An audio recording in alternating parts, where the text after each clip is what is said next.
Okay, good afternoon, everyone. We still have people filtering in, but we're going to go ahead and just kick things off to just be cognizant of everyone's time. So for those of you who are already in, thank you for being here and thank you for joining us this afternoon. My name is Amanda Gangwish, and I am a program director at Conservation Nebraska, Nebraska Conservation Voters. But more importantly, this afternoon, I am also a member of the Lincoln Earth Day Coalition, and we are excited to be celebrating Lincoln Earth Day with all of you guys this afternoon. So we have a great panel lined up for you guys this afternoon. And so we're really excited to be able to host these three wonderful people here with us today. So just a little housekeeping before I do any intros and get going on this. Just so you guys are all aware, your videos are turned off and you are muted. So no worries about background noise. If you're eating while you're watching this, we can't see you, we can't hear you. So you are good to go there. And that does mean if you have any questions or any concerns about things that you want to share with the panelists, feel free to drop those either in the chat box, or you should also have a Q&A function. So if you put those in the Q&A function, we will be able to answer those questions at the tail end of our presentation and panel.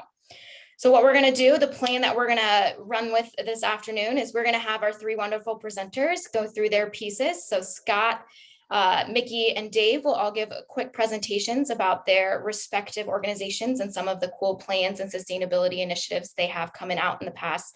They had come out in the past year and are going to continue to roll out as we move forward with things. And then we'll do questions for all three of them at the very end. So we won't answer any questions in between each panelist. We're going to save those all for the end, but please feel free to put those questions in either the chat or the Q&A as they come to you, and then we will address those and get to those at the end of everything. So again, thank you for being here. Thank you for celebrating Earth Day with us. I'm really excited for this great group that we have here with us today. So I'm going to roll through some intros and then I will hand it over to Scott, who's going to be our first presenter. So speaking of Scott Benson is the manager of resource and transmission planning at Lincoln Electric System. It's a position that he's held since 2012. His area's primary responsibilities consist of planning for the utility's future generation resource needs, including acquiring and administrating renewable energy power purchase agreements and planning transmission system upgrades and additions to serve those resources in the LES service area. Prior to his current position, Scott managed multiple corporate initiatives at LES, as well as construction and improvement projects at their local generation facilities. Scott graduated from the University of Nebraska-Lincoln in 1993 with a Bachelor's of Science degree in Electrical Engineering, followed by a Master's of Science degree in Electrical Engineering from the same institution in 1996. Next up, we have Miki Esposito, who is the Senior Policy Advisor to Lincoln Mayor Lyrian Gaylor Baird. With 11 years of experience serving in executive leadership and senior management roles, her 18-year career is highlighted by extensive government experience at the local, state, and federal level that include public administration, legislative affairs, regulatory compliance, emergency response, strategic planning, finance and budget formulation, communications, public relations, and media management, as well as program and project delivery. Miki has a special expertise in natural resources and environmental law and policy with a Juris Doctorate from Washburn University School of Law, as well as a Bachelor's of Science degree in biology from Baker University in Kansas. She was selected in November 2020 to lead the Mayor's Resilient Lincoln Initiative, which focuses on the adoption and implementation of the city's climate action plan. And last but not least, we have Dave Gosselin, who has served as the director of the University of Nebraska-Lincoln Sustainability Initiative since 2017, is the current director of UNL's Environmental Studies program, and is an Earth system scientist at the university as well. His academic work focuses on earth, environmental, and interdisciplinary education and training, coaching, teamwork, and collaborative leadership training, workforce preparation, systems and sustainability education, water quality, and quantity issues.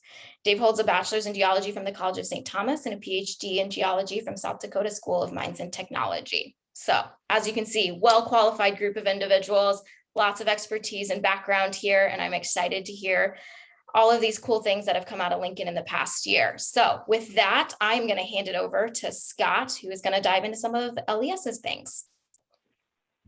Thank you, Amanda. Let me get my screen shared here. Okay, can you see that? Yeah.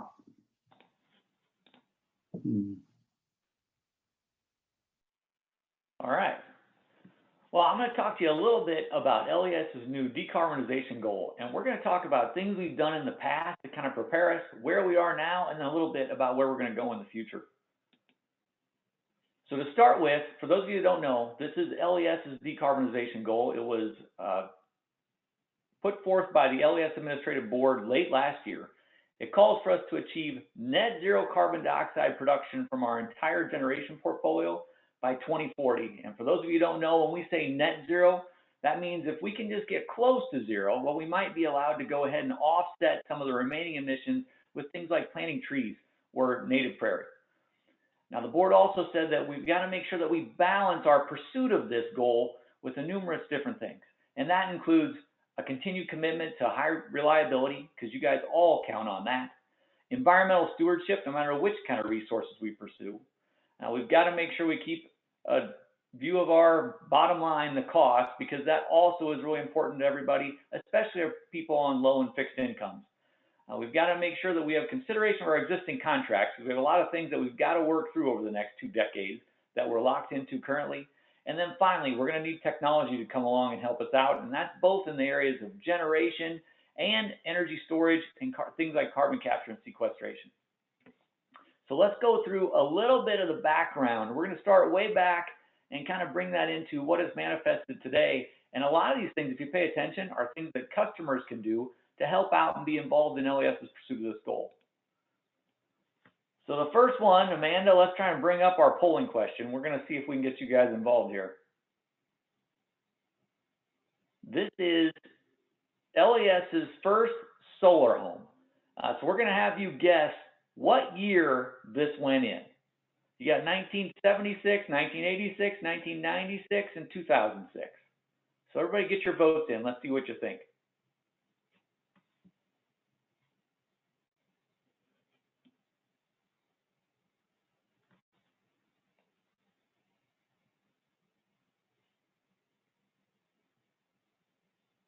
You didn't know you were going to have to work when you got on this today, did you? You thought you were just going to hang out and watch.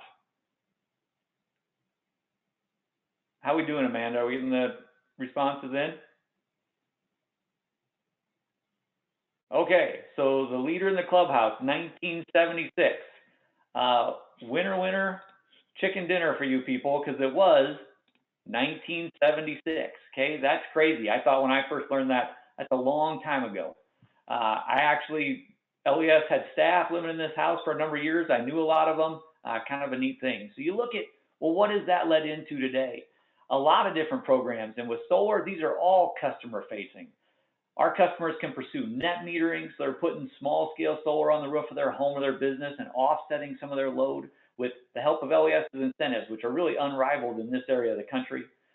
If you want to go a little bigger, you can do our renewable generation rate, where you partner with your neighbors to do true neighborhood solar and put in a larger installation. That picture's from an installation out by Capitol Beach. You can sign up for simple things like paperless billing. Well, obviously that keeps LES from sending you a paper statement each month, but it also, LES takes the proceeds from that, the savings we have of not rendering those bills, and we've planted trees all over, plus we've put in a number of solar charging stations around town. Maybe you've seen them. You can plug in your mobile devices and recharge just from the power of the sun. And then finally, our community solar project. What was the first utility scale or large scale solar project in the state of Nebraska went commercial in 2016. I don't know how many of you have seen this. This is just west of town on Interstate 80, a couple miles west of the airport. You can see Interstate 80 up in the upper right of the slide there. And this particular project supports 2 community solar programs. One is SunShares, which takes a voluntary contribution as little as $3 per month that goes towards supporting the project. And the other is virtual net metering, where through the power of our billing system, we make it look like the panels you purchase at this site actually sit on the home of your roof of your home or your business. And every month when you get your bill, it'll say, here's how much energy you took from LES, here's how much energy your panels produced, and you pay off the net. So kind of a cool program. Okay, so now we're going to turn our attention to energy efficiency. So we got another poll question for you. Okay, and don't let it throw you off. It's a black and white picture. But this is actually a building audit that was done by LES under the National Energy Conservation Policy Act. It was part of the National Energy Act. What year do you think that was? 1970, 1980, 1990, or 2000? And I'll tell you why this picture is important. We're doing a building energy audit under this national program. These audits are required. The DOE has pointed out that LES was the first utility in the entire country to offer these audits under this program. And this is a picture from one of those initial ones. And if you know when the National Energy Policy Act came out, you got a pretty good guess at when this was.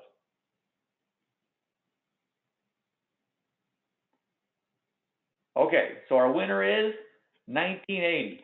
Well, you folks are good. So that act actually came out in 1978, so LES was putting these out in 1980.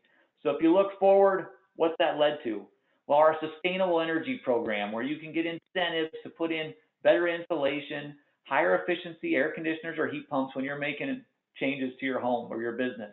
Since 2009, those incentives have led to offsetting about the equivalent of 13,000 average Lincoln homes. Think about that. Every day with our energy use, that's the equivalent of having about 13,000 more homes in the city of Lincoln. One of our more recent pieces of that is our Peak Rewards program, where if you have a Wi-Fi smart thermostat, you will sign up for this program, and on the really hot days in the summer when LES would set a new peak, you allow us to hit your thermostat. We lower the temperature in your house a couple hours before we hit our peak in the late afternoon. So hopefully we've pre-cooled your home and your air conditioner kind of coasts through that peak period, keeps that load off of our system. That saves all of us money. Okay, so electric vehicles. This is another big area.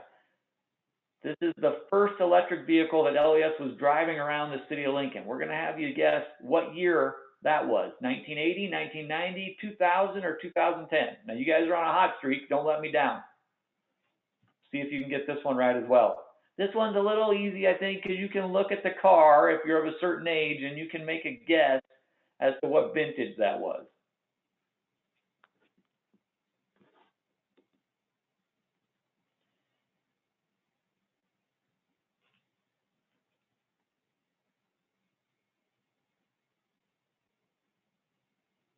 Okay. Ooh, a tie. Wow, a three-way tie. I've never done that. I've never seen that before. 1980, 1990, or 2000. Okay, so a third of you were correct. That was actually 1980. Think about that. 4 decades ago, LES was driving an all-electric vehicle around the city. It's amazing that it's taken this long for them to really hit on, but it sure seems like we're kind of on the crest of that wave, and it's going to break here. We're going to have a bunch of them. So if you look at now, well, 76%, so over 3/4 of LES's passenger fleet is either a hybrid, a plug-in hybrid, or all electric.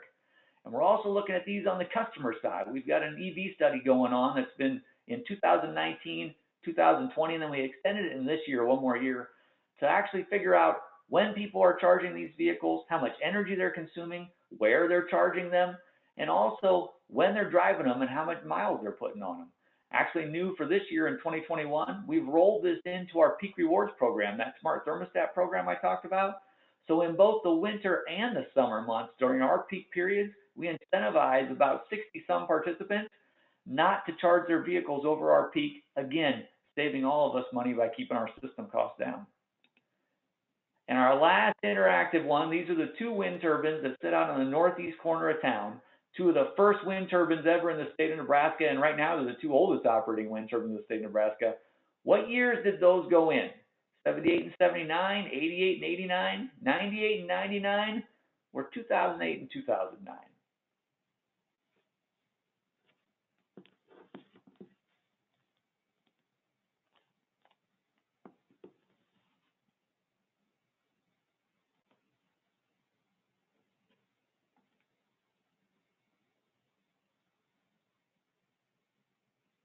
Okay, so 98 and 99, landslide winner. Man, you guys know your stuff. That is exactly right, 98 and 99. So you look at what does that meant? Well, LES now, those 2 turbines add up to just over 1 megawatt. Right now, our portfolio is over 300 megawatts. And a rule of thumb for you, 1 megawatt's enough to power about 250 average Lincoln homes. If you look at LES relative to our size, we've got one of the biggest wind portfolios in the country, and it's spread across 3 states pretty evenly. What does that allow you to do at home or at your business? Well, because of all those wind turbine hours that come out, we generate a lot of renewable energy certificates, which is the official way to mark your electricity use as 100% renewable. So if you want to sign up for LES's program, it's really low cost. For a typical Lincoln home, it's going to be less than $10 a year. You can mark 100% of your electricity use as renewable by leveraging those wind credits. So real quick, what's that look like if you bring it forward to today? Well, if you look at 2010, this is what our resource mix looked like. And then fast forward to 2019, you can see the difference there. You know, we've got a bunch of different kinds of resources. They give us a lot of diversity, a lot of reliability. But if you look at the different metrics, one is the pie charts in the middle, our nameplate resource mix. And nameplate is the breakdown of your resources based on their total potential output. So if everything's running at 100%, you can see in 2010, we had a pretty even split between natural gas and coal, and really for back then, a healthy dose of renewables. We'll look at 2019, now it's an even split between gas and renewables, and coal's about 30%. If you look at our energy production from those renewable resources, back in 2010, they produced the equivalent of 9% of our total retail sales. That's 9% of the energy consumption by everybody gets a bill that says LES on the top of it. In 2019, that was 46%, so a huge jump. And if you look at our CO2 production, which is core to this decarbonization goal, from 2010 to 2019, that was reduced 42%. You know, people see this and they say, well, gosh, you just adopted the goal in 2020. You did all this stuff in 2010. This should be easy. You must be way ahead of the game. So you can dive in and look at that. This chart shows you our resources, CO2 production per every megawatt hour of electricity we produce. So it's the rate at which we produce CO2 per unit of electricity. And you can see from 2010 through 2019, that's a pretty huge drop. And you can see all the different things. They're the milestones of the different years that we did, things we've talked about today that led to that drop. But if you look at that with the trend line to where we have to go in 2040, we're a little bit ahead of the pace, but not a bunch. And that's where this challenge gets tough. Really, if you look at it over the last decade, we've picked a lot of the low-hanging fruit, the things that were easier to do, probably the lowest cost, the least impactful. Going forward, those options are off the table now. So we've got to count on a lot of things. We're going to have to look at putting in more renewables, working with our customers. We're definitely going to have to look at retiring older units that are running on fossil fuels or mitigating them in some fashion, maybe with carbon capture and sequestration.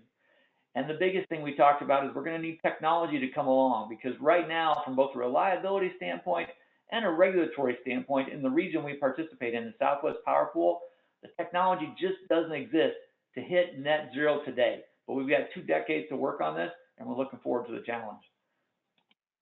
Thank you. I appreciate your time on this beautiful Saturday afternoon, and I look forward to answering your questions during the Q&A. Thank you, Scott. Appreciate it. And with that, we're just going to hand it right off to Miki, who's going to roll into some of the stuff from the city. Thank you. Great seeing everyone. And Scott, that was amazing. Every time I listen to you, I learn something new. So that was a great presentation. Thank you so much. And thanks for being such an outstanding partner to the City of Lincoln. I just love working with your organization. And that decarbonization goal is really helping us with the Resilient Lincoln initiative, as you know. So I'm Miki Esposito, and I work for the mayor's office as a senior policy aide, and I'm charged with leading the Resilient Lincoln initiative. And most of you have already heard that we recently adopted the climate action plan for Lincoln. We're super excited. We hope that we can be a leader in our state, that eventually the state passes its own climate action plan. And just so you know, this is not new in our country and across the world.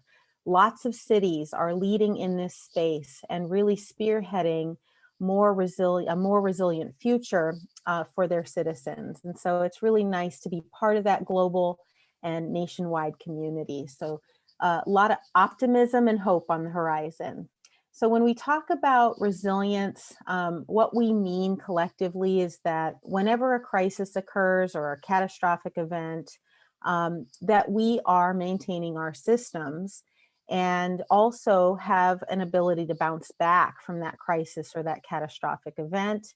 And then ideally, we would be then innovating or evolving, learning, transforming, even adapting within that crisis. And COVID is actually a great example of that, where, you know, the whole world shut down. We had to maintain our business and our systems in place to support people. But we also had to learn how to bounce back from it and thrive in it. And we found ways to innovate. And the way that we meet today through Zoom is a perfect example of how we've adapted to that reality. Now that the vaccine is available, hope is again on the horizon, and we're showing ourselves that we are resilient to even these global threats when we work together. So actually, it's been an incredible lesson. There have been a lot of lessons learned through the coronavirus pandemic for addressing now this more global threat of climate change. What's been interesting as we have gone through the process of building awareness about climate change and how it's specifically going to impact Nebraska and impact our region is that the debate is slowly transitioning from this debate of climate denial and climate change more to a debate about the methods and means for solving the crisis. So that's actually positive. That's a good thing that we're getting people informed, educated, engaged with respect to this global climate crisis. And actually, now we're just talking about how to fix it, really, and how to move forward. So that's been really exciting to see. And in fact, in Lancaster County, 75% of adults believe that climate change is happening. And almost 79% are really truly worried about it. And they fear that it's going to harm future generations. So we're very informed in our county and our city and actually taking action to do something about it. So that's all good. So we are seeing this relentless rise of carbon dioxide, and it's affecting really these global vital signs. So we're seeing a rise in global temperature as a result of those greenhouse gas emissions at exorbitant and unprecedented levels. We're seeing a commensurate rise in sea level. Sea ice at the same time is declining, as well as those ice sheets. And we really care about what's going on globally. Absolutely. We want to be informed of these global vital signs and how they're impacting other places. Maybe it's wildfires in California or hurricanes in the South, or perhaps it's sea level rise in Miami. So we want to be informed of those things and we care about them deeply. But more importantly, we need to focus a little bit on what's going on in our region and how global climate change is showing up locally. And so that's why Mayor really wanted to initiate this study and this plan to understand what was going on regionally. And the way that things really show up in our neck of the woods is through these extreme weather events. This graphic is so important. I always pull it up because I want folks to see just exactly how the intensity and frequency and severity of storms, extreme weather events, are really increasing in our region. So it's not that we aren't used to extreme weather events, but they're just happening so frequently. And so on this chart from 1980 to 1998, there were 8 extreme weather events that exceeded $1 billion apiece. And then that's about a 20-year period. And then from 1998 to 2020, if you count the extreme weather events that exceeded a $1 billion mark, we had 35. So this includes droughts, it includes severe storms, wildfires certainly are in there, and then flooding. Flooding is a big problem in our region. 35, that means that it quadrupled since 1980. So that's how it's showing up, and that's something to be very concerned about when you're running a city. So we wanted to understand if we continued business as usual, status quo, changed nothing, greenhouse gases continue to rise at projected levels.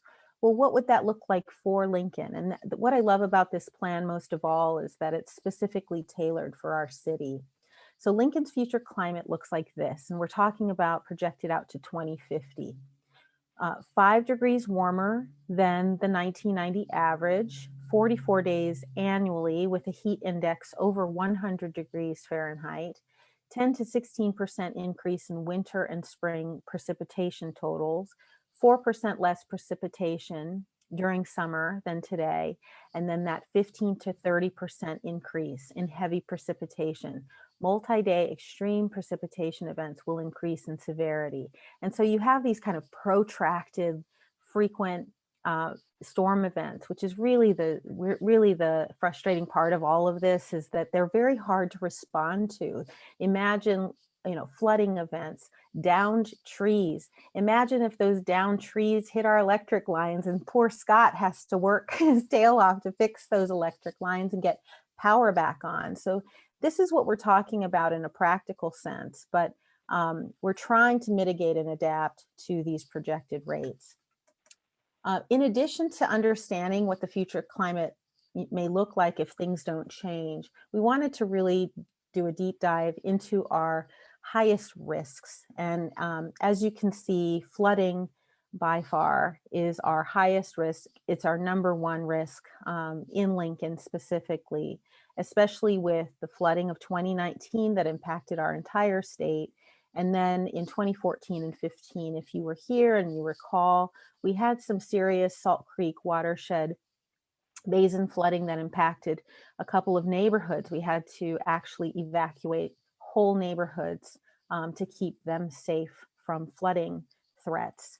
The other big threat is drought. In 2012, when I began my career as the director of transportation and utilities at the city, it was a drought that really threatened us, and we had to actually reduce the amount of water that was being consumed by implementing mandatory water restrictions to our businesses and our residents. And it was really scary. We thought we were going to run out of water.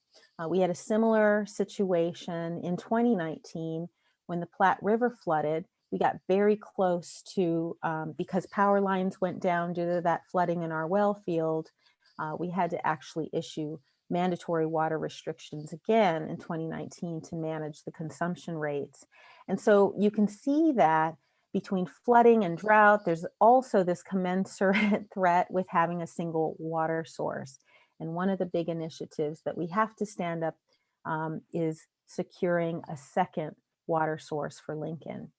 Out of these three, then you have these, again, these corresponding risks and threats that we have to really address.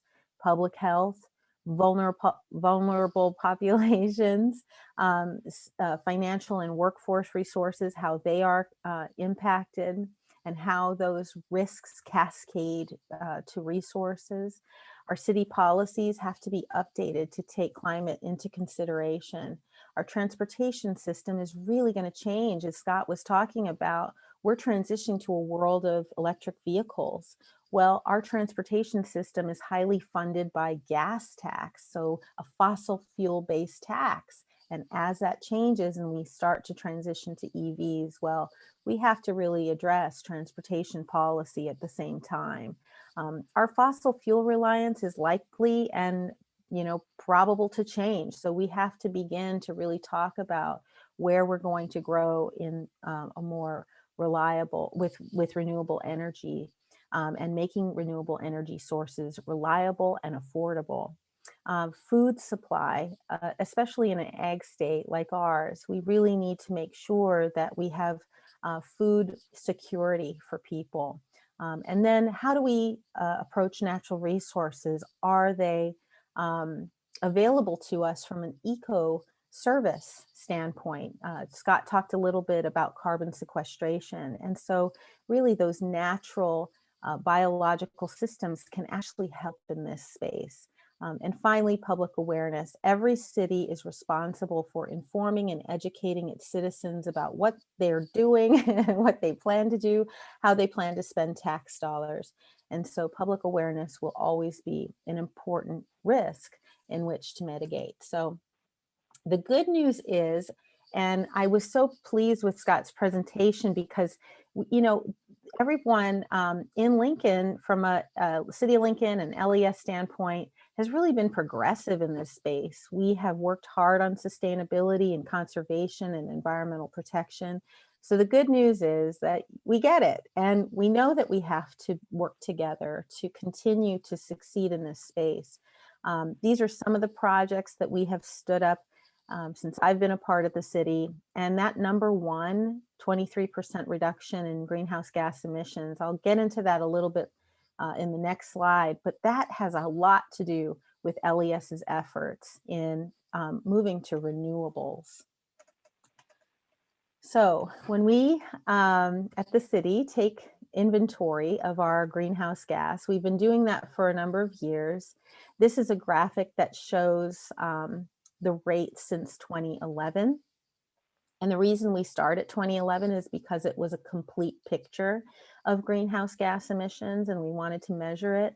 And the good news is between 2011 and 2017, we had a reduction by 23%. And most of it has to do, again, with LES's initiative to move to the renewable space. So it's been really successful.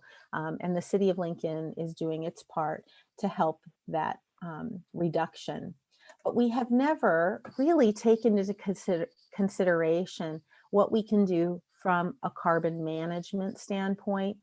The city actually owns a lot of land. We have 1,700 acres of farmed land. We grow it for haying, we grow it for feed. We are actually have transitioned already our farm management contracts to more sustainable practices rather than more conventional ones. That's great, but shouldn't we be calculating what we're sequestering? And that's what we want to study yet this year. So we want to measure our public green spaces, our urban forests, our tree canopies, vacant lands that we have. Can we use them for urban ag? Our grasslands. We actually are very proactive in securing prairie through land trusts, through our park spaces. And then ag land, as I mentioned, the 1,700 acres. We can also partner with the county, the NRDs, even private sector partners who have and hold ag land in our county, in our city. And then composting. The city has a compost production. We collect yard waste, and we have an operation out at the Bluff Road landfill where we compost.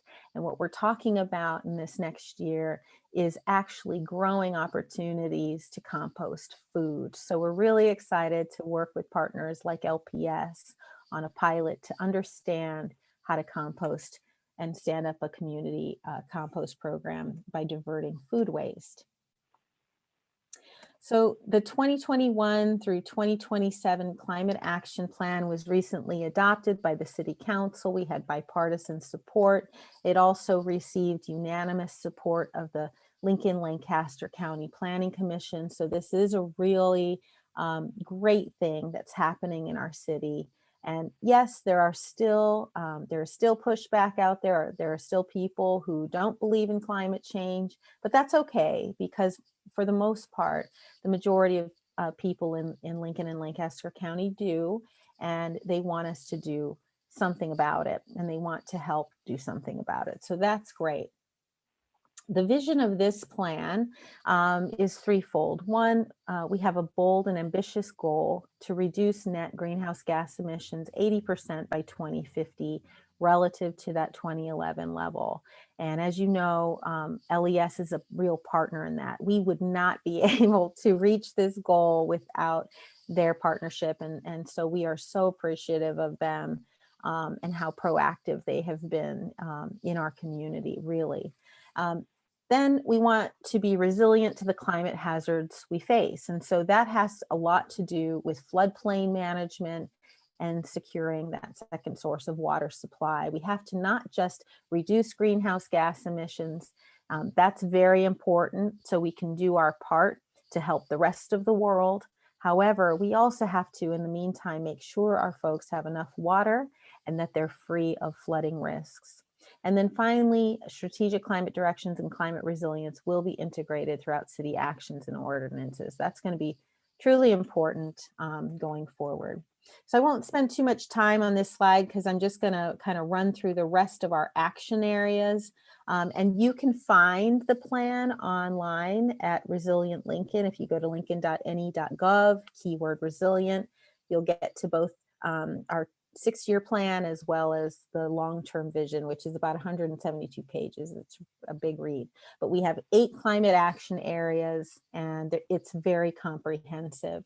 So I won't read through all of these because I'm going to go through these slides a little bit. The first thing is we want to transition to low carbon energy. That has a lot to do with working with LES, but we also want to be carbon neutral in our municipal buildings. So we're going to be working really hard to do that by 2035. We really need to transition our transportation system. It's moving already to EVs. So that's an important thing that's happening, but we also have to address transportation infrastructure policy. Align economic development goals with climate realities. There's some really fun things on the horizon here relative to transit between Lincoln and Omaha that we're excited about, but looking to ways to divest in fossil fuels. That's another thing that we can do. Improve protections for and with Lincoln residents. That has to do with securing that second source of water supply, as well as addressing floodplain risks in the Salt Creek watershed basin. Building resilient local food systems. This has a lot to do with how we use our farmland and whether we're growing feedstock or if we transition to human food. That would be nice. But also working with partners like Community Crops on entrepreneurial partnerships. Then we've got maximizing natural climate solutions, standing up a carbon management and sequestration plan, and really tapping into biological systems, photosynthesis to secure or to sequester carbon into the soil. And whether it's trees or prairie, it's really effective for doing that. So making those calculations. And then reducing waste is always going to be important to us. We want to encourage people to divert waste, recycle, and even encourage the reduction of single-use plastics. Also piloting with LPS on that food composting program. And finally, really engaging our citizens as usual. Public sentiment drives public policy. It's very important to keep people engaged and aware of what's going on. And so we're going to continue to do that. So with that, I'm going to stop share and we'll turn it over to Dave Gosselin.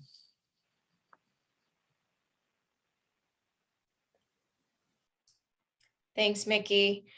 Just as a reminder, as Dave's getting himself set up over there, if you have any questions for Scott, Miki, or Dave, we'll do that at the tail end of Dave's presentation here. So feel free to drop those in the chat as you think of them, and we will get to a Q&A little section here at the end of Dave's presentation. You can see my slides okay? Yeah, okay. Hi, everyone. I'm Dave Gosselin, and I wear a variety of hats at the university, including being in charge of the UNL Sustainability Initiative. And this is driven predominantly by what is called the Chancellor's Environment, Sustainability, and Resilience Commission. Sustainability has a long history actually at UNL in a variety of shapes and forms, going back to the formation of the Environmental Studies program in 1991. And in 2018, we reinvigorated the Chancellor's Commission and have been much more active. But even during that time frame from 1991 to 2019, I've learned so much about how much stuff is actually going on at the university that nobody really knows about because we kind of keep it a secret, apparently. So I'm going to share some of those little secrets with you today, I guess you could say. So first of all, in terms of when we start looking at the university in terms of what its, if you will, its goals are, is that, you know, we want to promote the responsible stewardship of resources and provide leadership in this whole arena of sustainability. And also looking at basically the effective, efficient, economic, equitable, and environmentally / socially responsible use of resources, not only in the current situation, but also in the long term. And so a couple other things is that we are basically a mini city within a city. You know, the university takes care of lots of things. It has buildings and it designs them and it maintains them. We also have lots of people that are involved in a wide variety of ways. And as a result, I mean, we have something on the order of 25,000 students, plus, how many faculty and staff that go along with this. So we're very much we have a significant carbon footprint when it comes to our mini city, so to speak. So I will say that the biggest news in the last year is that we have created a plan. And if you want to access the plan, you can access it here. But if you just go to the university site and just type in sustainability plan, you'll come to it. But this may seem like an insignificant sort of activity, because at the university we do lots of planning. But when I told people we get involved in this thing, is that we're not only going to create the plan, but we're going to be implementing stuff. And so we're moving into the active implementation phases of this of the plan, so to speak.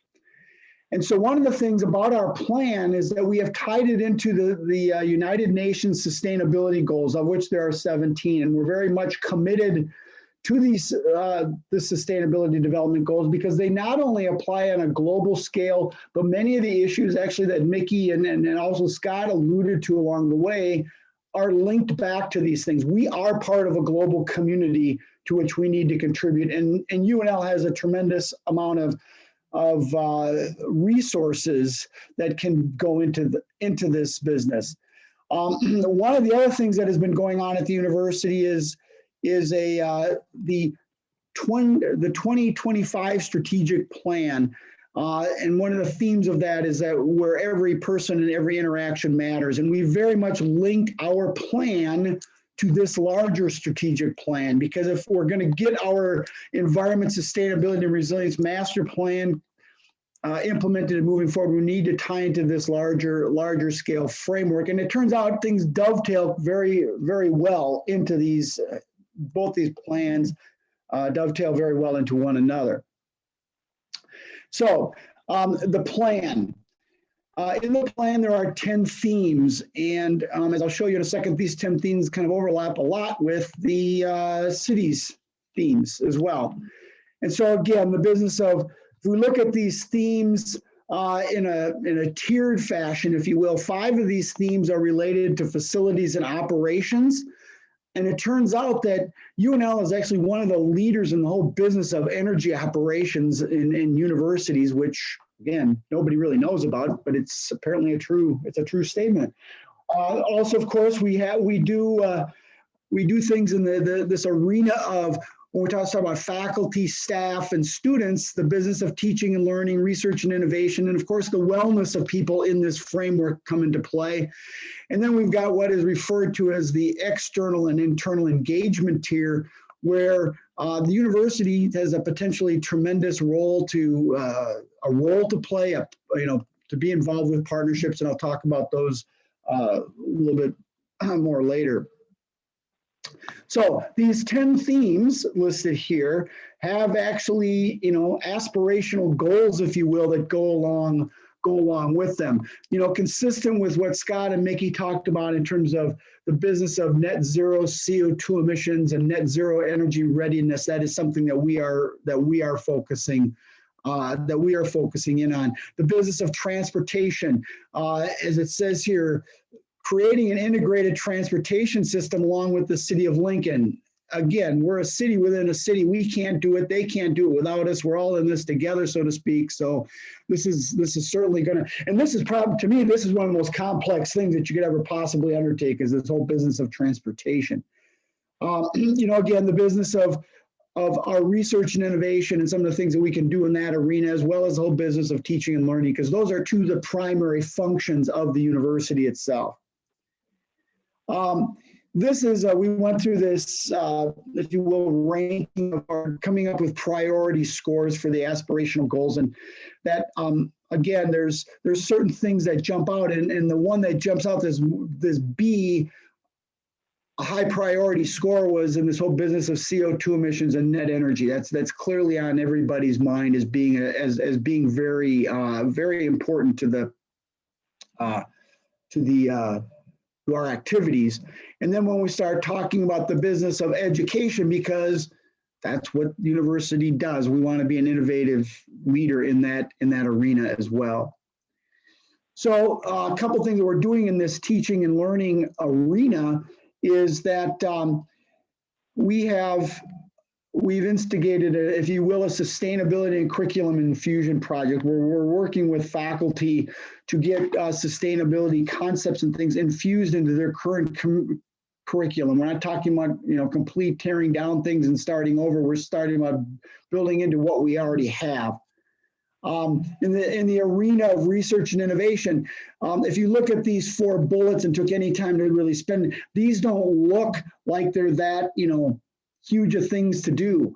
However, in concert with what we were doing with regards to our sustainability plan, the Office of Research and Economic Development was developing a list of grand challenges that the university wanted to collectively to focus in on. Those grand challenges are listed here. Anti-racism and racial equity, climate resilience, health equity, science and technology literacy, sustainable food and water security. I think you see a couple themes here that if you look at those things, you can put stars next to the stuff that are related to sustainability, and clearly 5 out of the 7. And you could also argue that quantum science and engineering and early childhood education and development would also fit into that scheme of things. So independently, research faculties at the university came up with these grand challenges. This was a very large scale process, and it's really kind of interesting how they came to these themes, which are, again, right in line with our master plan.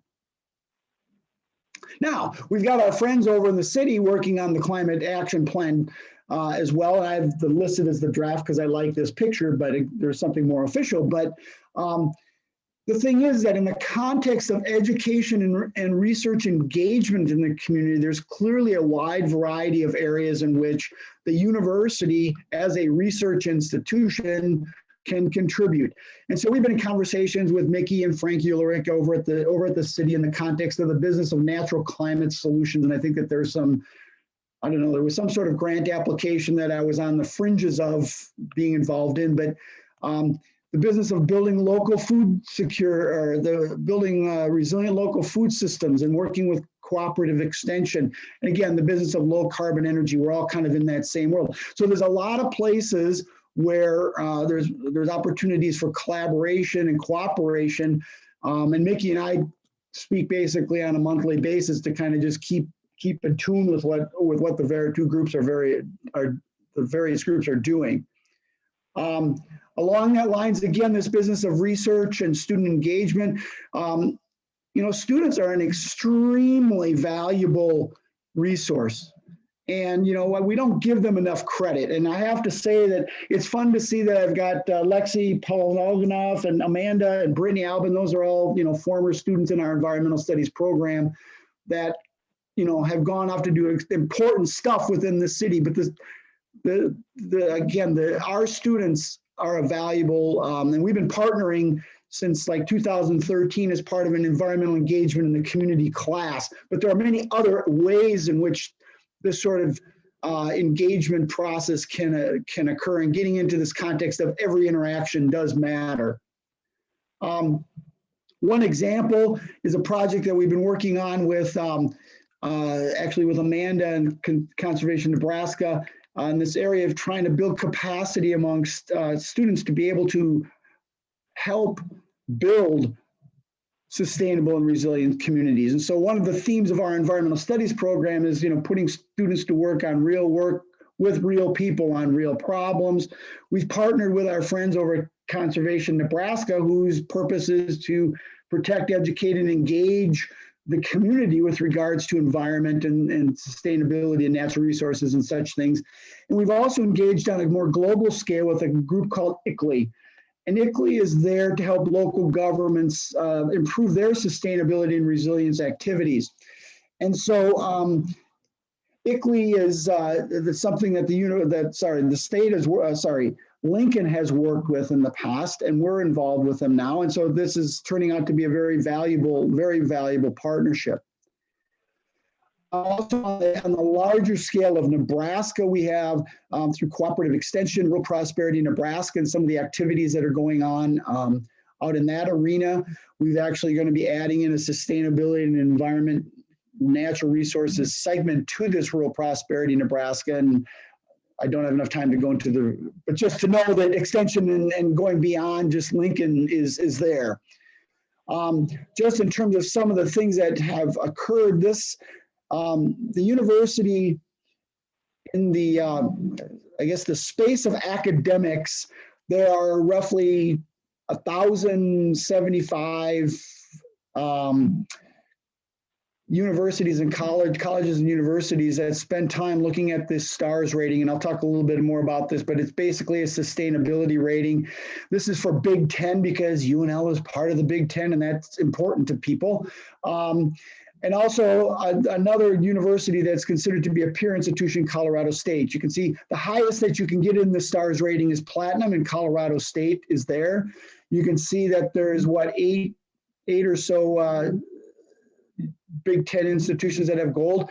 UNL just started this thing probably 4 years ago. We were bronze. We're now 2 points from gold, and we will be resubmitting here again to hopefully get over that hurdle. But it's significant progress over the last 5 years. Some other things that have been going on in the context of facilities and operations. There's been an investment of $1 million to create a standardized recycling program at the university. That includes, again, the standardized bins and signages and stuff to provide coherence. We've also got integrated pest management policies and construction demolition policies that are going into play. You've heard a lot about the business of divesting from NU in terms of basically, if you will, the carbon producing industry, so to speak. The ASUN is the student government organization, and they passed a resolution to get UNL plastic free, along with coming up with plans to offset travel-related carbon. And there's also the push with regards to Big Ten, or in terms of the Big Ten, about greening athletics. One of the major organizations that has not necessarily, I shouldn't say haven't bought in, but we need to integrate them more, are the athletic folks in this whole arena, because they have first of all, they've got such a footprint in the state in terms of just what is going on, that, you know, they could be a very important cog in this wheel, so to speak. Just some current accolades that, you know, that UNL has obtained in this arena, if you will, of the environment are listed here. And with that, Amanda's amazed by the fact that I didn't have probably another 25 slides, but I'm done, and we can move to questions. I won't lie, I did tell someone earlier, I expected you to go a little bit over your time, so it is very impressive. I will acknowledge that you were here. I had 4.5 years of you in school. I know how this works. So as Dave mentioned, we are going to switch into some Q&A. We're going to try to stick to being pretty cognizant of people's time. We've got a beautiful day outside, and we got a prom to get to in case of one of our panelists. So we're going to try to just do a couple questions here. We'll try to wrap up pretty close to 4 o'clock and let you guys go. So we're going to go with the first question that popped into the chat, which will be probably for Scott mostly. Brittany asked, I know all of the EV rebates were dispersed in 2020. Are funds for that anticipated to be available again in the future? And then there's a second question about charging stations, but I'll let you answer the first part first. Sure. So LES had rebates through the Nebraska Environmental Trust in 2020 for people who put in either plug-in hybrids or all-electric vehicles. We ran through those really fast. There was a really good source of people wanting to get those in the community, and we are hoping to make another grant application and do those again in the near future. So keep your eyes out for those. Perfect. And then the second piece is is funding for the EV charging expected to be available again, like the match with LES was offering with the NDE funds? So that was a special scenario. NDE, Nebraska Department of Environment and Energy, they were offering grants for charging through really the Volkswagen settlement that happened, and they were cost matching with people to put in charging facility like at commercial buildings. And LES came out and said that we would cover half of our customers' costs, so basically a fourth of the cost. Customers only left with the other fourth. Unfortunately, that won't come up again unless another scenario is out there where we can try to get involved and help out. Okay, perfect.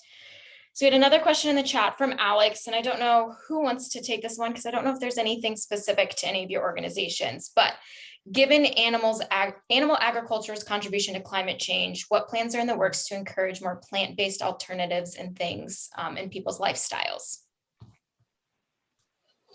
I can kind of ask just on the periphery because we've obviously we support a statewide climate action plan, and this conversation from a statewide standpoint would be really important. And we'll see. The legislature is about to adjourn, but we are tracking it.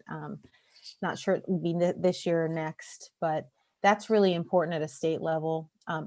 As far as the city is concerned, we definitely encourage people to take action to move to more of a plant-based diet. When we talk about food production for humans rather than feedstock for animals on our own lands, we are trying to be more of a part of this conversation, but we're just getting started. So I think this will take some relationship building, it'll take some infrastructure, it'll take some understanding and education, but we're just kind of planting the seed right now as far as a city, just an understanding where our food comes from and being a part of the food culture in Lincoln and moving away to the more conventional models. But stay tuned to what the state is doing on that.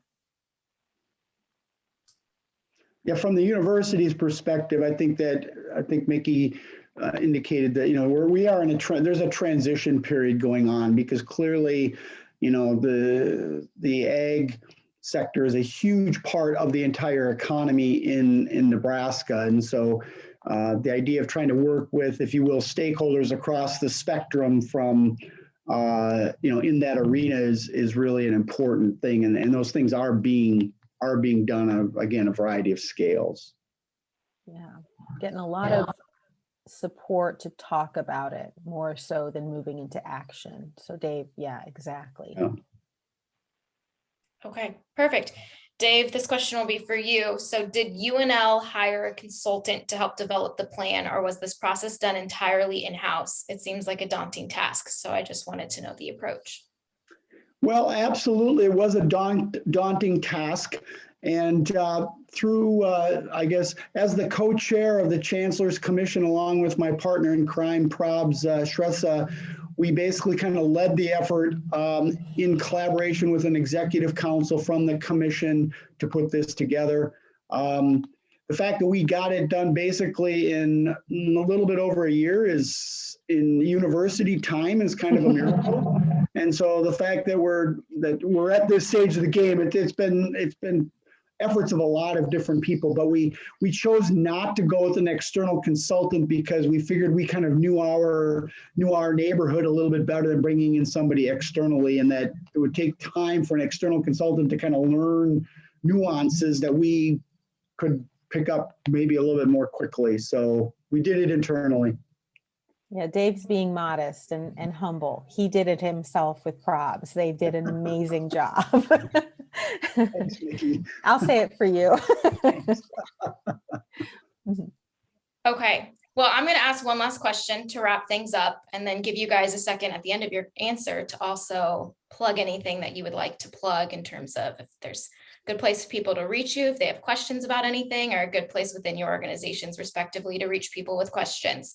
So my question is, given everything that we did in the past year, what are you most excited about moving forward into the future based off of your given plans? I will let each of you tackle that in whatever order you would like.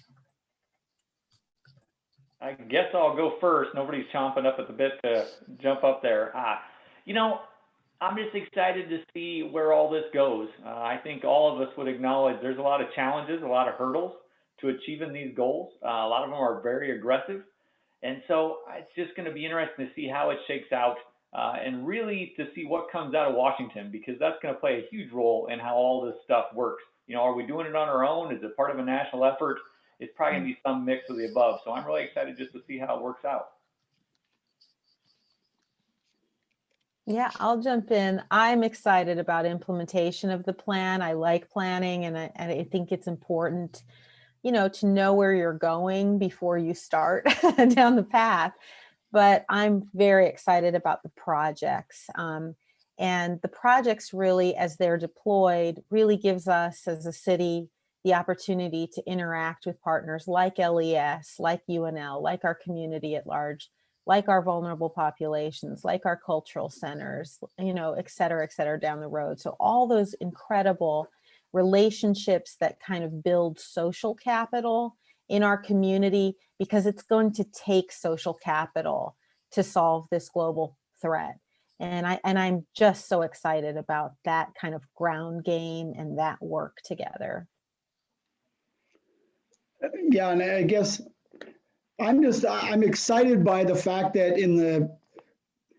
so we made the plan, and then of course to implement the plan requires a whole kind of rethinking of how things function. And so the fact that we're at the point where we're moving the commission forward on some starting in August, we'll be really hitting the ground running now that we've got things together. And obviously the opportunity to collaborate with the city on some things, and again, just more collaboration and more awareness, if you will, at the university that this is important, and it's being supported by from the bottom, I shouldn't say the bottom, but across the spectrum, from students all the way up to administration, that we have broad support. And so it's exciting in terms of what the possibilities are for where this can go.